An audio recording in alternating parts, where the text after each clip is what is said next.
Saya Glenny Softania menemani Anda dalam Kompas Siang. Harian Kompas kembali menampilkan survei nasional Litbang Kompas soal politik tanah air jelang Pilpres 2024. Kali ini Litbang Kompas merilis hasil survei terkait pengaruh faktor Presiden Joko Widodo terhadap bakal calon presiden.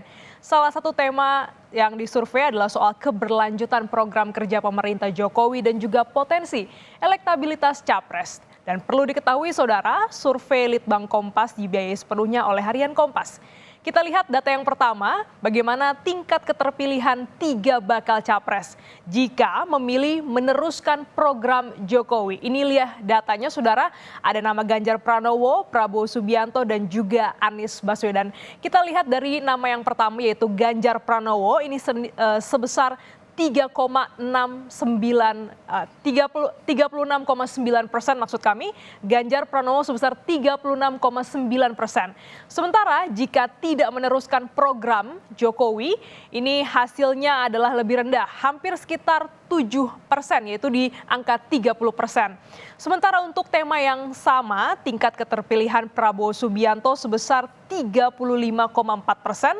Dan serupa dengan Ganjar, jika tidak meneruskan program Jokowi, elektabilitasnya lebih rendah, 7,8%, menjadi sekitar 27,8%.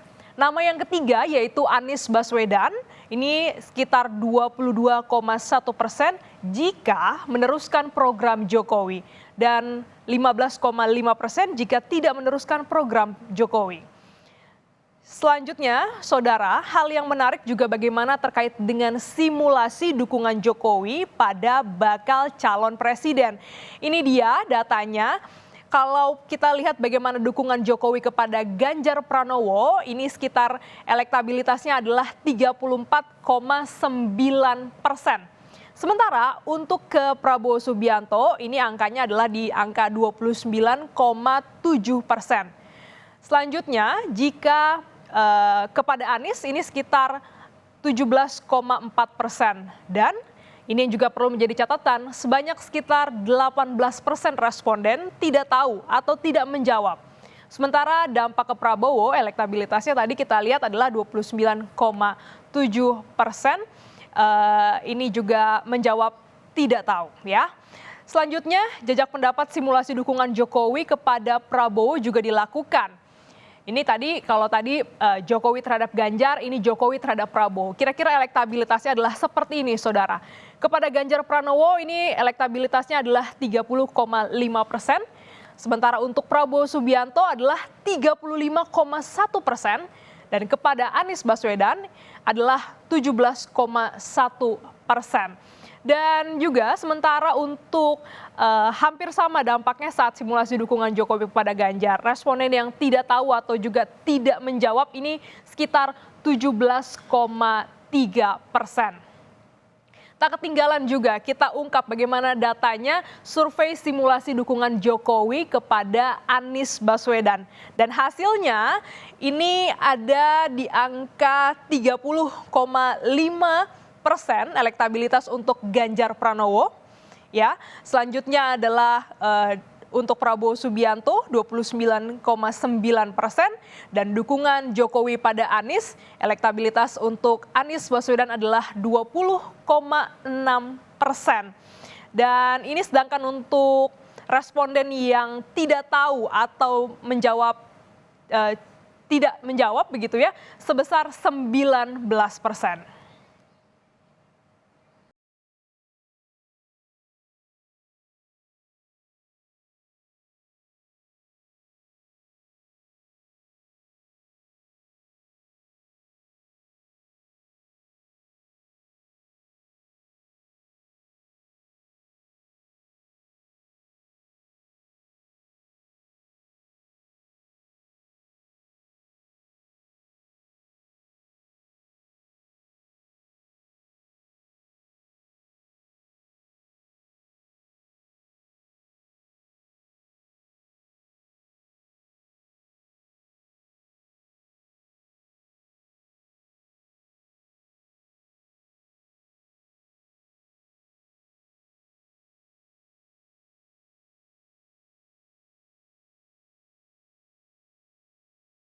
signifikan menambah besaran elektabilitas. dari 31,3% bertambah menjadi 35,1%. Dukungan Jokowi memperketat persaingan Ganjar dan Prabowo. Bahwa pergerakannya tidak terlalu besar, terutama untuk pemilih Ganjar Pranowo. Artinya apa? Artinya pemilih Ganjar Pranowo itu sebenarnya tidak usah disuruh oleh Pak Jokowi, sudah milih. Karena memang satu partai begitu? Ada banyak hal. Oke. Kita harus ingat tipologi pemilih partai politik dan pemilih kandidat di Indonesia, di mana khusus untuk partai-partai yang lama, terutama PDI Perjuangan, itu sifatnya pemilih ideologis. Oke. Jadi tanpa disuruh pun sebetulnya dia sudah mengelompok ke sana. Kemudian yang kedua, untuk Pak Prabowo sebetulnya juga kenaikannya tidak terlalu besar juga.